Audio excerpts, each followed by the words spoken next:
Today's conversation is sponsored by First Generation Capital Partners. If you're an accredited investor and you want to find out more about investment opportunities, go to firstgencp.com/invest. I'm the person that they call when they come across someone who needs help with a problem. It's tied to real estate. It has grown to the point that is what I'm known for. You're listening to the Going Long podcast with Billy Keels, the #1 podcast for long-distance real asset investing. Welcome to the Going Long podcast. We're back once again to continue to help to educate you so that you feel much more comfortable as well as confident investing beyond your backyard. And yes, I am your host, Billy Keels, and I am really, really excited to welcome you for today's conversation because it's awesome. This is another awesome conversation. And, I'll also continue to be extremely motivated and just enthusiastic because you continue to be back here week after week, conversation after conversation. You're downloading the episodes, you're sharing the episodes, and as a result, we continue to move up the charts. So thank you so very much for that. And if you have not had a chance to do so, especially if you're on the Apple Podcast platform, we'd love to get your honest written review as well as rating. We make it super easy. There's even a little link here in the show notes, and you can check that out and it'll walk you right through it. But definitely want to know, what is it that you like? What would you like to see us change? I know that we've started to change some things as a result of many of the reviews and the feedback that we're getting through LinkedIn especially, which would be fantastic. So go ahead, leave your honest written review as well as rating. Really, really appreciate that. If you want to find some of the previous episodes, go to billykeels.com. When you get there, the screen's gonna change a little bit and look for the podcast tab. Once you get there, just click. You can see every single video. You can listen to every single video. We've got over 210 of them at this point in time. It's just fantastic. So thank you so much for doing that. And if you want to find the episodes, that's where you can find them. By the way, I've already talked about this. I continue to talk about it for the accredited investors. If you're getting crushed, especially by W-2, your earned income, and you're looking for some different responses so that you can actually keep more of your money and do the things that you really want to do, which means that you are having your personal freedom, you probably want to be a part of this group. It's the Accredited Investor Club. Go to AI, send me an email at aiclub@billykeels.com. As for today's conversation, fantastic. You're going to meet a local legend, a local expert, and is going to share about the overseas experience that she had, how that's helped her to have a giver's heart, how she continues to focus on serving others, doing that, especially where there is a real asset, real estate involved. You're going to find out more about her. She's absolutely awesome. Love her international story. Love the things that she's continuing to do. And just after this, you're going to get a chance to hear the conversation with Courtney Fricke just after this. Are you a busy, high-paid professional, someone who's made $200,000 the previous 2 years and also expected to earn $200,000 this year? Or maybe as a couple, you filed jointly and you've earned $300,000 the previous 2 years and also expected to earn $300,000 together this year. Or maybe yourself or as a couple, you have $1 million in net worth, not including your home. Well, if you meet any of those criteria, then the IRS considers you to be someone who is an accredited investor. And so that probably means you're a top producing software sales executive, or maybe you're a highly paid consultant. Maybe you're a lawyer, maybe you're a doctor or a business owner. You may even work for a professional sports franchise. Well, one way or the other, you've done a lot of really hard work to get to where you are. You've done 100% of the work, and nowadays you're continuing to get crushed by taxes. And that means you're only bringing home 50% of the reward. If you're tired of doing this over and over and you're looking for a solution to start to keep more of your money, you can go to firstgencp.com/invest so that you can start to keep more of your money, which means that you can start to have the freedom to choose what you want to do, when you want to do it, with whom you want to do it. So once again, go to firstgencp.com/invest to see how we can start to help you today. Once again, that's firstgencp.com/invest. So if you want to understand how developing deep roots and networks are the foundation to your long-distance investing success, then guess what? Today's the conversation you're going to want to listen to until the very last word. I promise. You know why? Because today's guest not only started a professional career, it's a professional career in project management supervisor, somewhere I think over in one of the states nearby where our guest lives today, but I'm sure they're going to tell us a little bit more about that. Also has a vision for giving, which led our guest to volunteer with a nonprofit organization in Thailand. Wow, that's really long distance. I can't wait to hear about that. And after a stint in healthcare and wellness, was also the senior location manager, where our guest turned around the entire operation, which was phenomenal. And from there, It's done a number of different things, but I'm just going to highlight a couple, right? And one being the president of the North Shore R.E.I, and also is the owner of the Deep Roots Investments as well as Deep Roots Property Solutions. It gives me great pleasure to welcome to today's conversation, Courtney Fricke. Courtney, welcome to the show. Hey, Billy, glad to be here. Thanks for having me, man. I am so glad that you decided to invest some time with me and the entire Going Long family. And I know we have so much we're going to learn from your experience today. So, but you know what, Courtney? I know we talked about this before a couple of times, but I'm going to ask you 5 questions because all of our guests get 5 questions. I'm going to ask you 2 in the beginning, and I'm going to ask you 5 in the end. Now, actually, you know what? I'm going to ask you a lot more than 5 questions, but those are the ones I know I'm going to ask you. In the middle, I'm going to ask you a whole bunch. I just don't know what those are yet. So bring them on, man. I'm looking forward to it. Why did I know you were going to say that? I can't wait for everybody to get to know you. So listen, help us understand. The very first question is, help us understand, where is it that you live in the United States? Sure thing. So I'm down. So I live in the suburbs of New Orleans, Louisiana. So the North Shore R.E.I is technically the North Shore of New Orleans. So there's just a small little bit of lake between us and New Orleans. Takes me 25 minutes, get to heart of downtown. So with that being said, I live in South Louisiana, but my footprint's kind of South Louisiana, South Mississippi. Okay. All right. Sounds good. And I'm sure you're going to tell us a little bit more about that in the backstory, but I'll get to that because I've got to get you. I want you to share some really positive stuff with us. And that's the second question, Courtney. Help us understand, what's the most positive thing that's happened to you in the last 24 hours? Actually, I love this because everyone has their own thing that kind of, I don't know, brings them joy, right? So I bought a new primary residence in the beginning of this year. And one of the biggest things that I visualized actually two things. I visualized having a very large study in like home office library. I'm an avid reader. I own like 2,000 plus books. So it's not like it can be a small room, you know, and I don't like them when they're not all together. Anyway, so I visualized that, but I also visualized buying it, you know, creatively. So I bought it creatively. So that's happened. I you know, achieved that part, right? And was excited with that. But the second thing I, you know, was mostly visualizing. I'm not the type of gal that like visualizes the closets or the kitchen. It's the home office, the study.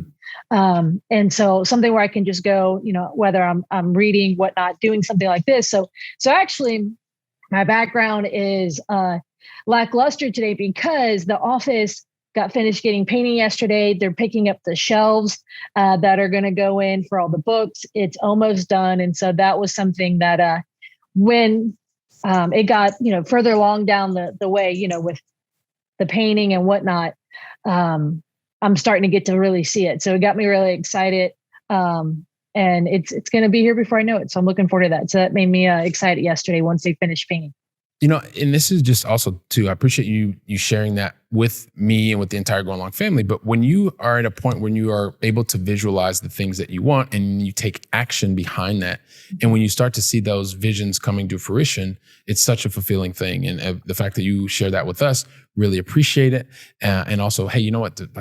So many people are actually listening, but I want to make sure, because you've even said it, go check out the video version, everyone, and you'll get to see what Courtney was talking about and part of her visualization. So here's the thing. So appreciate you sharing that.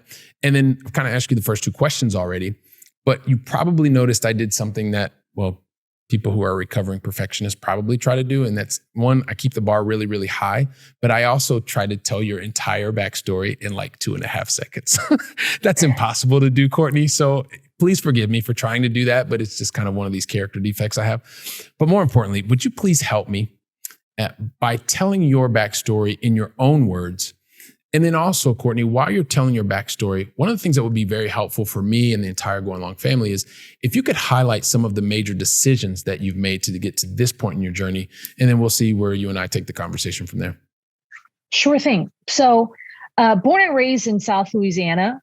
So down here, down in the South, look, New Orleans is a whole world in of itself, right? Tons of culture, tons of life. And I love it for that, right? But so I started traveling at a young age, actually doing nonprofit work. And so instead of going to college, I went and worked for a large nonprofit in Texas. for 3 years. And they had me, I eventually moved into leadership and management with them, but I traveled to over 20 different countries. But working for a nonprofit, especially one as large as I did, you learn, number one, to get be frugal, right? You're living on a stipend and not in a whole lot of life fulfillment, I guess you could say. But I also, I learned a lot of major things like management. Worked in call centers, led teams of 30 to 120 people to different countries, various different things like that. A lot of crisis management too. So that was something I really, obviously there was a lot of fulfillment in that season, but I started seeing some opportunities there. One, obviously my heart has always been to really, help other people. So I came back home, then I moved back overseas. I moved to Thailand for a year. This was in 2013 at the ripe age of 23. And I lived there for a year. I was meant to live there longer. There was some, that was when they had the day coup. So I couldn't stay after that. But during that year, I really got to see, what does it look like? I really got to see some entrepreneurs who lived with a life of impact. Very specifically, we had a team that came from the States. And at that time, I'm fully immersed in the culture. I'm taking language classes. I'm working with these nonprofits. So we had some MBA students, some grad students, some professors from a university come, and we took them into Laos, which, is even more third world than Thailand. And Laos, the dialect is kind of like Spanish and Portuguese. It's very just like a dialect, right, from Thai. So I was there learning the Thai language. So when we went to Laos, I went in and I did the small translating for the team, going out to meals. But when we went and did business seminars, I really learned that as an entrepreneur, I got to see some opportunities of how you can live a life of impact. Number one, it's through educating people and helping people kind of know better so they can do better, right? You don't necessarily have to replace them, just, prop them up as far as educate them and give them resources. And so that right there, I'd always kind of had this kind of go-getter mentality, this entrepreneurial, spirit. So that really kind of set me on this path of saying, hey, what does it look like, to go from a place of always fundraising from this nonprofit, from being from a place where I could build wealth, because these business owners, these entrepreneurs really challenged my thinking to a place where I could build that foundation. So when I moved back into the States, through a series of events, I landed, I don't want to say randomly, but I landed a job by a referral. It was not a job I would have ever picked, really, probably not. But it was a job where a friend said, hey, I'm leaving this job. I think you'd be a good fit to replace me. It's salary and benefits. I was like, say less, having just moved back from overseas, that stuff was important. Right. And so what it was is I was a harbor master for a marina. It was a 105 unit marina, and it was owned by an apartment complex company. Right. It was their one sole. Courtney, sorry, real quick. Can you explain to people? Just some people may not understand what a harbor master is. Just so they absolutely. So a harbor master is basically a property manager for a marina. I managed, and it's an old school term, but I was the master of that harbor, that lagoon. And so, but because the property was owned by an apartment complex corporation, my job description was literally property manager. Just because I was the only marina in their portfolio, technically I was a harbor master. When I spoke to the boaters, I was a harbor master. When I spoke internally, I was a property manager. Yeah. So, but here's the kicker. So the story, there's a lot to it, but day one, so I had asked my friend at that time, I was the weekday manager for a previous job. He was the weekend manager. So I knew him. I said, hey, I'm going to be taking over this job that you're leaving. Tell me what the downside. He's like, I was initially going in as the assistant property manager. And there was a property manager who's from New York. So he was like, hey, he's kind of rough around the edges. But he has cancer. So Mondays when he goes and gets chemo, you got to kind of help him into the office, stuff like that. I was like, okay. Like, just let me know. I just wanted to know what I was getting into. Yeah. I kid you not, day one, I go in for training. So this was an apartment complex corporation that owned this marina. They were from California. So they flew in the regional director to do my HR stuff, right? Day one was a Monday. I remember the guy's face when it turned white when he got the phone call, the HR, corporate guy. I was going to be assistant manager. So the actual manager who was getting his chemo literally passed away my first day on the job. So it was crazy. Because the guy just was like, well, I kid you not, 90% of your training was going to be with that guy, because this is the only marina in their apartment complex portfolio. Right. So they didn't have the systems, everything. You had to so the guy was literally he was like, figure it out. Day one, when I took that job, it was 40% occupied and 1-star review on all the sites that mattered for boaters. Within 2 years, I'm just not the type that sits down, and twiddles their thumb. So I just got to work, reading every file, talking to every vendor we would hire, throughout as needed. I would just go find in the Rolodex. I was like, hey, when's the last time you did work here? Okay, we need someone, come. And I would just say, tell me what you've done over the years at this project, right? I I always say it was like adopting a mute child. I just figured it out as I went. And it took me 2 years. We got to 100% capacity. I added some additional revenue sources, some additional spots, like there were some dead spots on the docks, whatnot. I petitioned corporate. I said, hey, can we add some dock boxes here to add some additional rental spots? They're like, yes, approved. So from value add, right? And I took it from 1-star to 5-star on all the sites that matter. We ended up sponsoring local regattas, things like that. And so with that being said, a huge part to that was me. It was more so just kind of my work ethic of just putting my head down and getting to work and improving the place that I, wherever I was. But during that time, I had 2 mentors.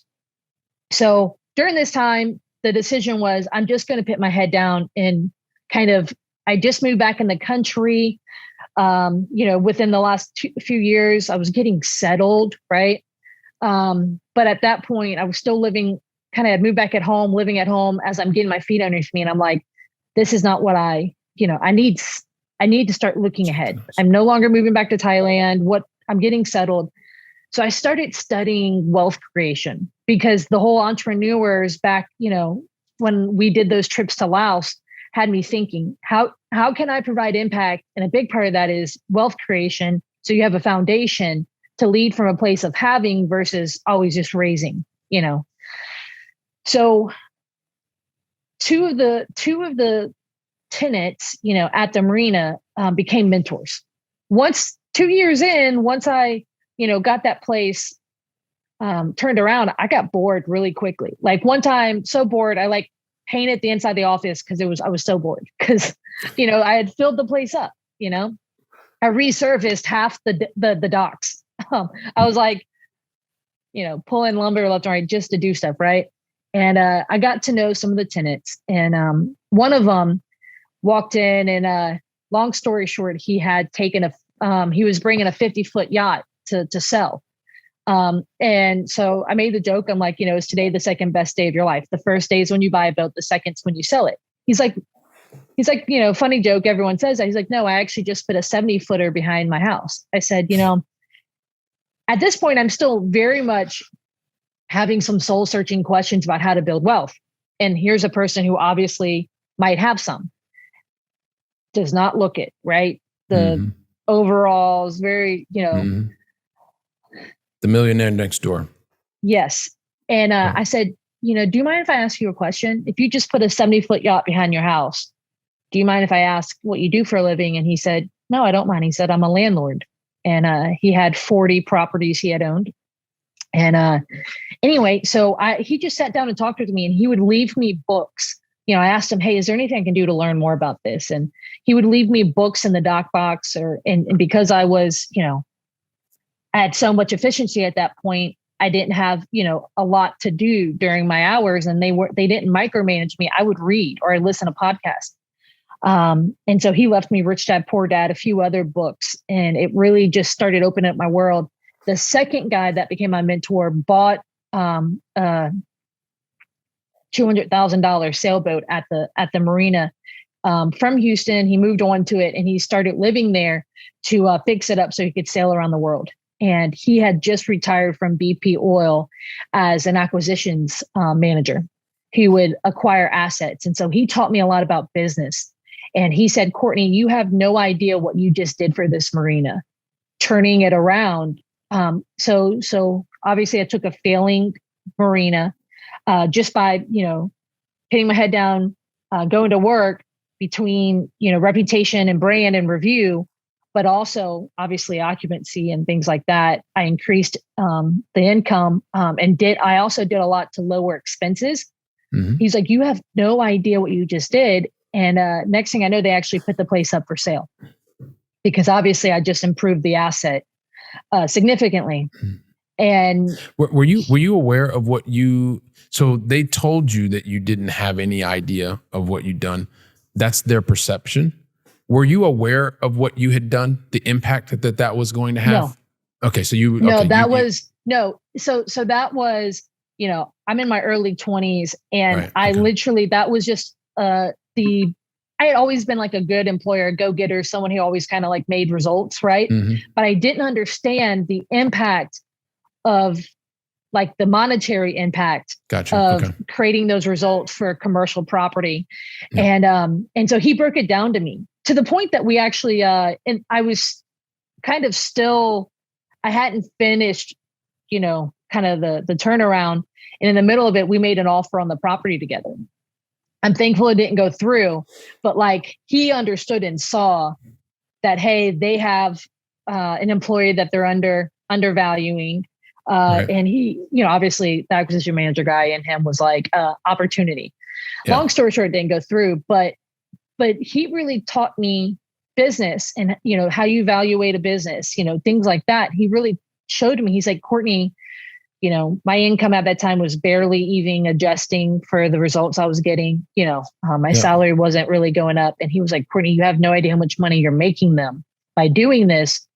And so I just started studying it, right? And starting to kind of say, hey, obviously I did this with my own two hands with little to no training.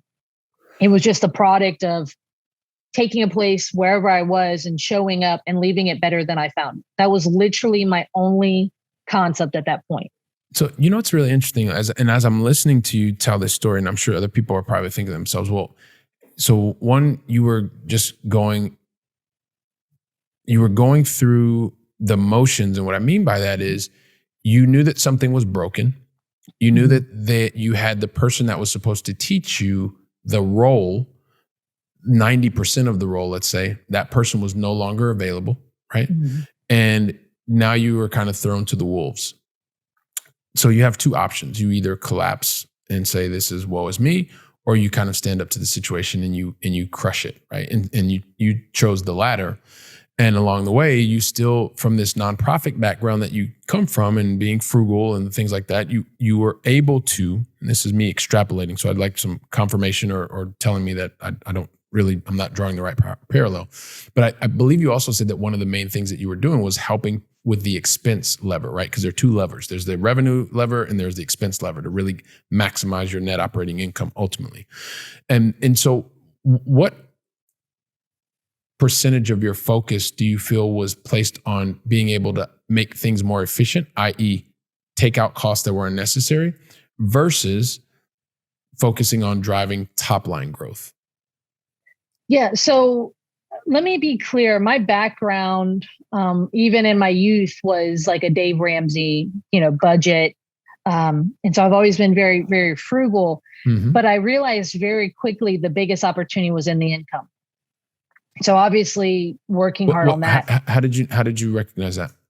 Because from twofold. Number one, I was limited with expenses. Yes, I was the property manager, but there wasn't a lot that was shared with me. Number one, I was an anomaly. I was the redheaded stepchild of the corporation because everything else is apartment complexes, right? Right. Yeah.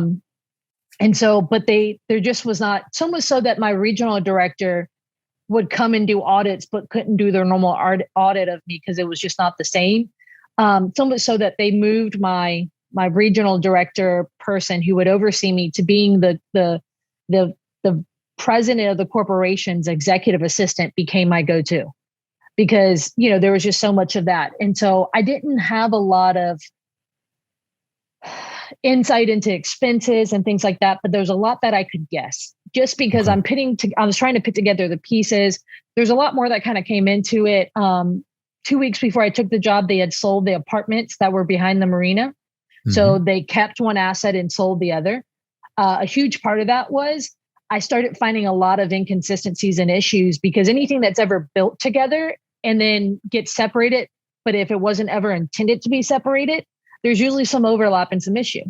And so that's what I was finding, that like there was utilities that were being used by the apartment complex, that the marina was being charged, just there was just some issues that I had to undo there. So some of that was just coming across daily fires and then pitting them out, but also wanting to know why that was caused, like what was going on, and then just trying to solve that. But ultimately, the biggest need there was the marina was, a 40% occupancy. There's a good bit of road ahead of you. So it was, how can I do that? Okay. So then you saw the biggest opportunity. So even though you had this particular background, you knew that you were going to get so much access to expense numbers. Some of the things were making sense, some weren't. But at 40% occupancy, you recognize, okay, there's a huge opportunity here in terms of being able to add additional revenue. So, right. So you saw that as an opportunity. You started driving that through, and then you went from, and you gave us the idea earlier where you went from, 1 to 5 and helping in terms of reviews, and also going from that 40% up to 100%. So you're clearly demonstrating that you have had and have this capability of being able to recognize where there are opportunities, turn them around, and then be able to drive value for others. Really hope you're enjoying today's conversation. And once again, if you're an accredited investor and you are tired of getting crushed by your W-2 taxes and you're looking for a new way to gain more control over your freedom to choose, go to firstgencp.com/invest. Once again, that's firstgencp.com/invest. Now let's get back to today's conversation. So we're going to kind of move forward in your journey, because today you have a very similar mindset in that even when you got started with your nonprofit experience, being able to volunteer, really focusing on helping and serving others. You have this natural curiosity of wanting to learn from others, right? So that you're in a position more of strength so that you can ultimately serve more people. But give us some insight today. Like how are you, what is your main focus in terms of being able to help others today? How are you doing that? Tell us a little bit about how your journey's progressed. So during my time at the marina, I bought my first property. It was, a mixture of a few things. Number one, I'm starting to make obviously a living, getting my feet underneath me, moving moving back from overseas. But I had moved in with my parents. I'm like, hey, I don't want to be, someone who's, continuing on in my 20s living, with my parents.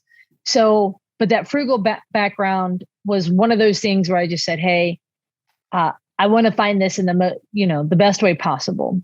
So obviously I'm studying, figuring these things out. Long story short, I bought my first property while I was still working at the marina. It was a short sale. So we had to go to the bank and negotiate for a discount, but it was a condo. So it was, a small property, but I wanted to live in it, to fix it up while I lived in it, and then sell it for a profit. Hey, by the way, sorry, Courtney, just one other thing, because we also have a lot of listeners that are from our listeners and viewers that are from outside of the U.S. When you talk about a short sale, can you just give us really quickly what that means? Yep, sure thing. So it was the seller owed more than the house was worth between the value as well as condition, because it was a fixer-upper, not horrible, but a fixer-upper. And so basically a short sale is a process of petitioning the bank to just accept less than what is owed, but there's a formal process for it. Nothing is short about it other than the price being, discounted. Everything else is long. I think it took me 5 months as a cash buyer to buy. Wow. So I bought that first property. for $40,100 and used $5,000 of credit cards to with Home Depot, same as cash if I paid it off in 24 months, everything. And I did most of the work myself, renovating this place, and I moved into it. And it appraised at like, $75,000-$80,000. And I was like, that was huge. But I remember the story. The guy was in trouble. A lot of it was financial trouble. I wish someone would have helped the seller. And that was the beginning of me understanding. So from that very first property, I learned that there are situations, life affects all of us, right? Life happens to all of us. I've seen some of the craziest things that happen, in the nonprofit world, right? You get to see some of the kind of the darkest, hardest things, but life happens to us all. And what I started learning was that real estate is sometimes involved. Sometimes it gets kind of tied up in it. And so on that end, that just started piquing my interest. And so a huge part to that was it eventually led to me saying, how can I find the people that need help that real estate is involved? And a big thing that I do, and this is actually something that I've grown to be known for in my area, is that I will lead with a consultation and say, hey, here's 3 to 5 options. Maybe only 1 or 2 of them is doing business with me. And I have no problem if someone, instead of buying a property myself, sending someone to a realtor, if that is the best decision for them. I want them to be able to make an informed decision. And this was something that was actually really helpful along the way. One of the books I read, it was called Extreme Trust. I don't remember who wrote it, but Extreme Trust basically said, hey, if your best client is an uninformed client, you're not doing business well, right? And so kind of like the idea, if you do a subscription model, there's like 7-day free trials, but they take your credit card ahead of time. And if they just automatically ding you on the 7th or 8th day versus a company that would say, have that same model, but reach out and say, hey, your trial's going to end in 2 days. Hey, your trial's going to end in 1 day. If you didn't intend to continue, please cancel, right? Yeah. Informing them, right? Yep. So I took that model into real estate, and it looks everything from helping sellers in various situations, which has resulted in some of the best deals of my career, right? And I do believe you can do well while doing good. But at the same time, it's also looking like working with various professionals within my region. I'm the person that they call when they come across someone who needs help with a problem. It's tied to real estate. It has grown to the point that is what I'm known for. All the way to the point that I got invited a few years ago to be on the radio in my market, where every weekend it's a live call-in radio show where people can call in. My co-host is a leading, he's a contractor for 30 plus years. He's a building science expert. So he answers all the home improvement, construction, swinging the hammer ones. And he asked me to come on a few years ago to answer all the real estate ones. So what's the name of the show? Because I know you do that on a weekly basis. What's the name of it? Yeah. So it's WWL, it's the radio station. It's their home improvement show. So every major metro market generally has a home improvement show. And so we do it. And a big part of that home improvement part is the random questions that get thrown at me all the time. It's a fun one because obviously being call in, texting. It keeps showing your toes. Exactly. So here's one of the things. So, and as you know, I mean, we talked about this before. So you are without a doubt a local location expert, right? What I like to say, location expert. You know things like the back of your hand. You have a wide network, extremely wide network and deep network. And at the same time, like one of the things that we always like to talk about here in the Going Long podcast, and I would be remiss of not asking you this before we go into the Going Long Final 3, is you continue to maintain your location expertise, deepening the relationships, widening relationships and deepening them. Yeah. At the same time, I also know that although you continue to look in your location, you're always thinking about the future. And sometimes that could lead you to think about potential markets outside of your current location.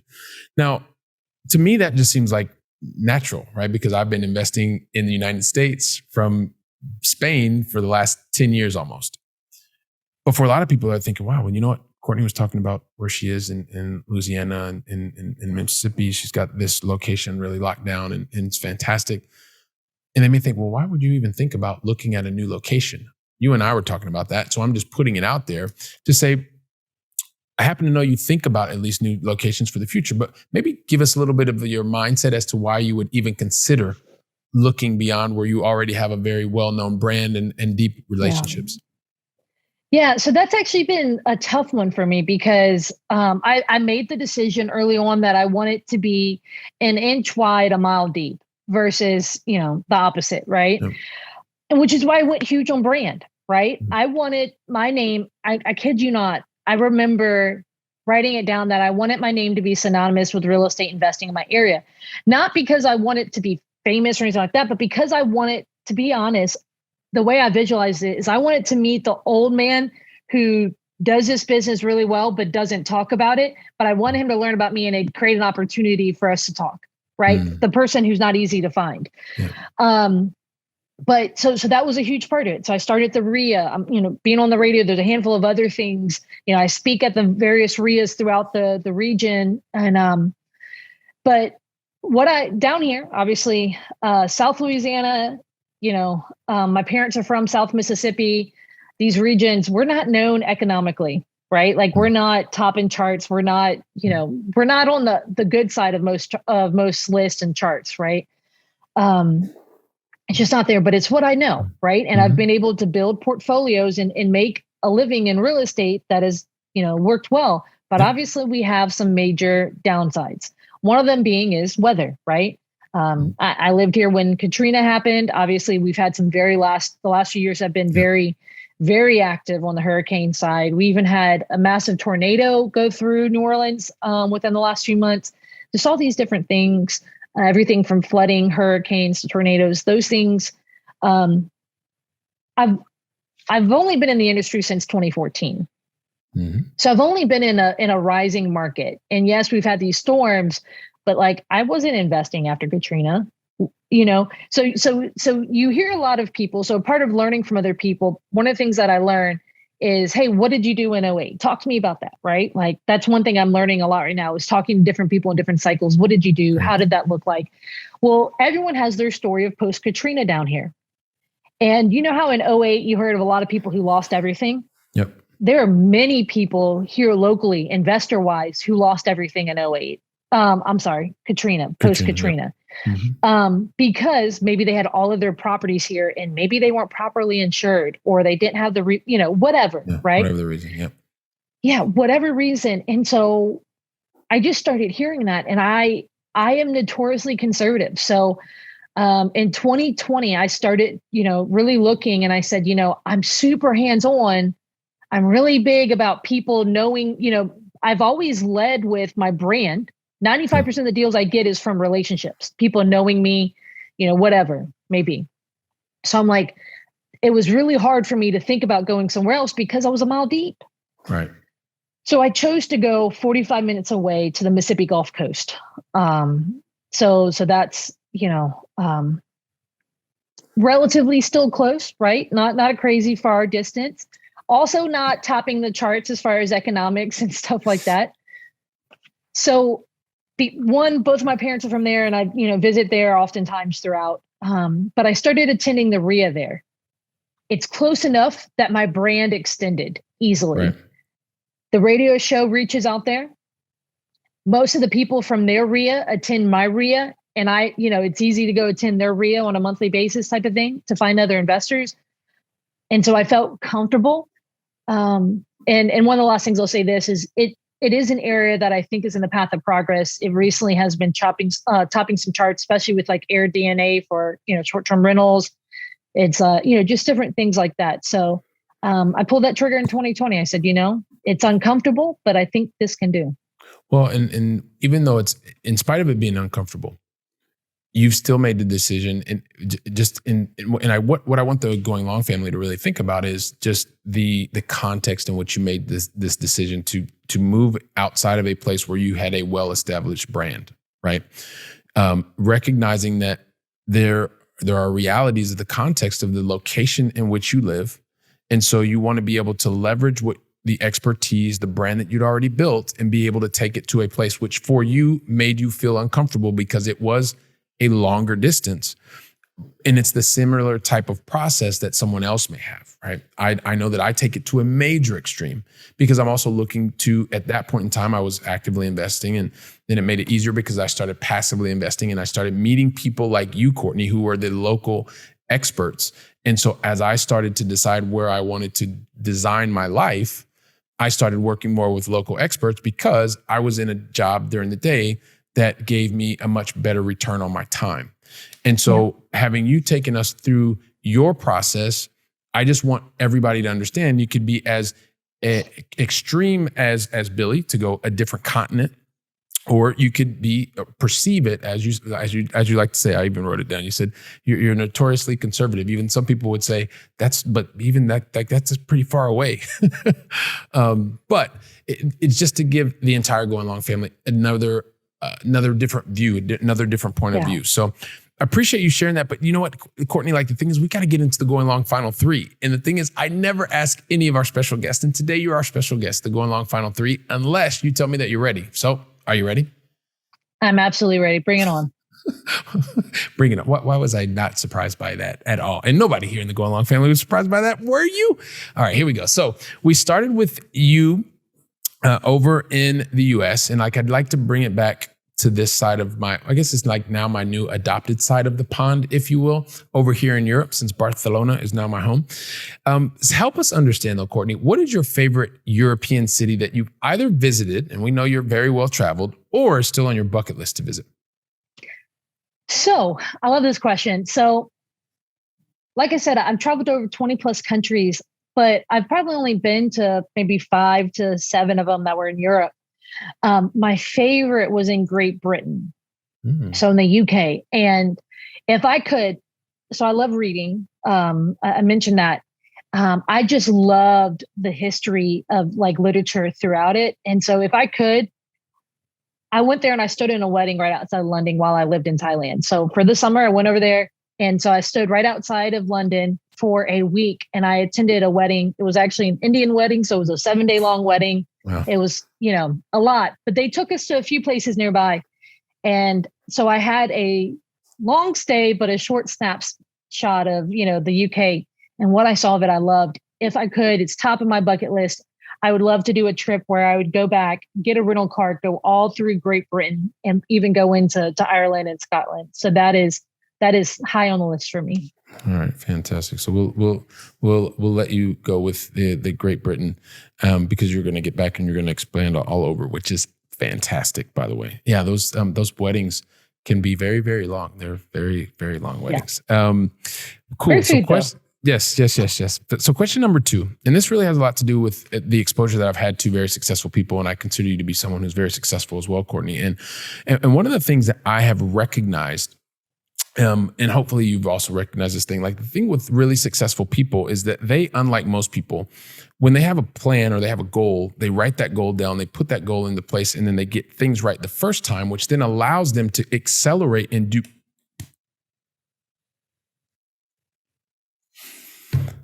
Don't worry, Courtney. It's just a joke. It's just a joke. It's just a joke. Nobody gets things right the first time, especially successful people. Like no one ever gets things right. The reality is, Courtney, really successful people, like they get things wrong more than most, probably 20 to 50 times more. That's how many more mistakes they make than everybody else. But the reality is, and that first part was a joke, but this is not a joke. This from now on, this is serious, right? The idea is that every single time that there is a relevant mistake or learning opportunity, that successful person stops, they take note of what happened, and then they put different strategies, tactics, and actions in place to minimize the probability of that exact same learning opportunity or mistake from happening again. Now, at this point, I don't want you to think about the mistake that you made or the learning opportunity. I really want you to think about the lesson. And what is the one thing that you would briefly share with us, with me and the entire Going Long family? What is the lesson that you know that we need to hear today? So one of my favorite mentors, who will never know my name, He's no longer with us. I've only ever listened to him, read his stuff. Many people love him. His name is Jim Rohn, Rohn, right? Jim Rohn, he's well known. But one of my favorite quotes by him is, seek not to become a millionaire, not for the $1 million, but what it will demand of you, what it will make of you to become in order to achieve it. So the idea is whatever your goal is, so the $1 million goal, right? Everyone wants to be a millionaire, right? Mm-hmm. Don't do it for the $1 million. Do what it will demand of you to become for the process to arrive there, right? And a huge part of this is, I really believe that no one ever accidentally becomes successful. I believe that it's strategic, right? Mm. You end up there by design, not by default. And so many people who get into this routine, you've got to look at what you're doing, because whatever you're doing today will cause wherever you're going tomorrow, right? And so a huge part to that is failure or not, right? Whatever you're going through, there's always going to be the next right step to take to lead you to where you're wanting to go. The question becomes, do you have it within you to take that, right? I know some people, they're like, oh, well, I'm going to get to that someday, right? Many people owning the R.E.I, I get a lot of people bright-eyed and bushy-tailed who are wanting to invest in real estate. But then 10 years pass by and they don't, right? Well, 10 years later, they're still wanting to invest in real estate. Is what correct. You mean. Yeah. Correct. Yeah, absolutely. Yeah. A huge part to that is what is that next right step for you? And are you going to take it? Yeah. And a huge part to that, it's a huge part of success is becoming. So what are you doing today? Is what you're doing today helping you become who you want to be tomorrow? And a huge part to that is, are you taking action? Are you, making offers? Are you, things like that? And so that's a huge part to this, because at the end of the day, you know what? We all fail. So that's a very common trend, but not all of us take action. Yeah. Failure is an event. And I love the way that you put that. So what is the next what's the next right step for you? So I appreciate you giving us that context, putting it there, and just helping us to reflect on what is the next right step for you to take, and make sure that you take that step. Don't get caught in paralysis analysis. Yeah. And then lastly, so you talked about, you made reference to the books, and I know you're in the place where you're going to be, that you've already visualized, and you're going to be surrounded by your books. And so I'm going to ask you something that's really, really, really difficult, especially for someone who loves to read thousands and has already read thousands of books. What is the one book that you would recommend to the Going Long family today? So I know that it might seem like it's difficult, but it's not. The number one book that I recommend the most, it's also the book I read at once a quarter. So I reread it. I've probably read it a few dozen times at this point. I don't know. And every single time I read it, it still impacts me like the first time I read it, it feels like.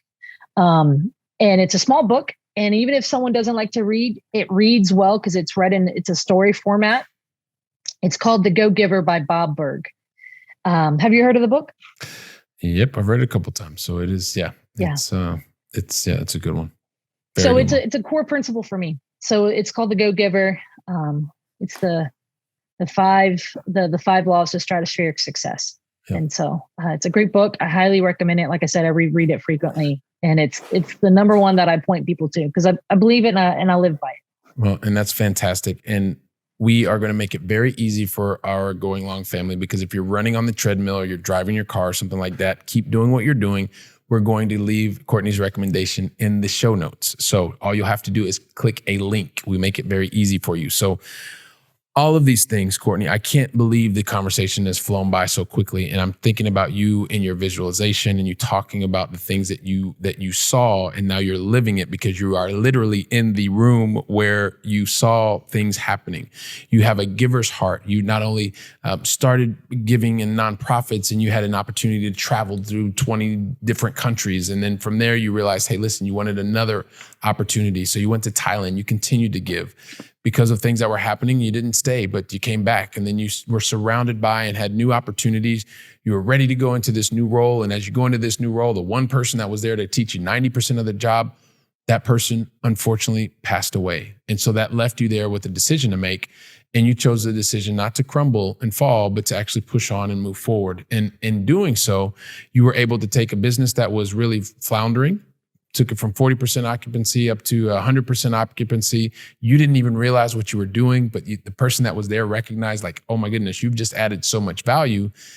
From that, your natural curiosity continued to take over, and you're asking people, how are they continuing to build wealth? And as you started to see different patterns emerge, you then began to take those same steps. You didn't wait for others to tell you. You started taking action. You did the things that you needed to do. You went back home with your parents for a while, and then you eventually purchased your property. Now you're continuing to purchase properly. You're continuing to have a giver's heart. You are the absolute master of your location. You're even thinking about how you can make sure that you're impacting more people. A lot of those principles that you'll talk about when people go and they read The Go Giver.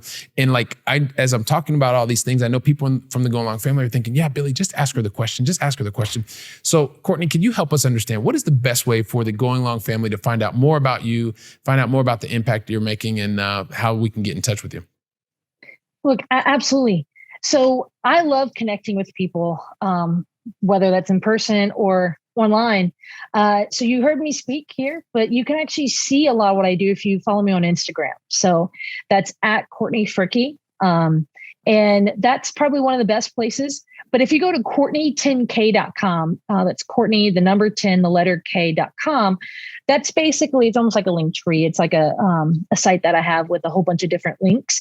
That has my email, that has various social media platforms. It also has various different type of resources. Like, for example, my R.E.I has a YouTube channel, so it has a lot of stuff. It's basically my go-to for sending people to connect with me or what I have going on. Awesome. And once again, Go Along family, we're going to make it really easy for you because we're going to include the links. So all you're going to have to do is click a link. You'll find out where she is. And yes, she's very easy to find on the internet. So don't worry. And Fricke is actually Fricke. If you are writing things down. But if not, don't worry, just go click the link. So listen, Courtney, this has been a huge pleasure for me. It's always great when you have friends in the world that are connectors. And so being able to have you here and invest your time with us, deciding to invest your time with us is something I really, really appreciate it. So thank you very much from the bottom of my heart. Really appreciate it. Absolutely. Look, the pleasure has been all mine. And for you and the Going Along family, I'm excited to have been a part of the experience. And so thank you so much. I appreciate it. All right. Awesome. So Courtney, if you give me like 15 seconds, just want to say goodbye to the family, and then I'll get you out of here. So I don't know what else to add, everybody. Courtney's really left it all here. She shared her experience. She's talked about exactly how she's been able to not only have that curious mind, that curious heart, and be able to give and be able to learn and be able to continue to take action. She's giving you actionable steps that you can take. And you know what? I'm going to ask you for something as well. So feel free to share today's conversation. You know someone else needs to have this conversation. It's going to give you a great platform for the 2 of you or the 3 of you or the 10 of you to talk about what you've learned, build that knowledge base. And while you're doing that, I'll be here preparing for the next conversation. So until then, go out and make it a great day. And thank you very much. Once again, today's conversation was sponsored by First Generation Capital Partners. If you want to find out more, go to firstgencp.com/invest.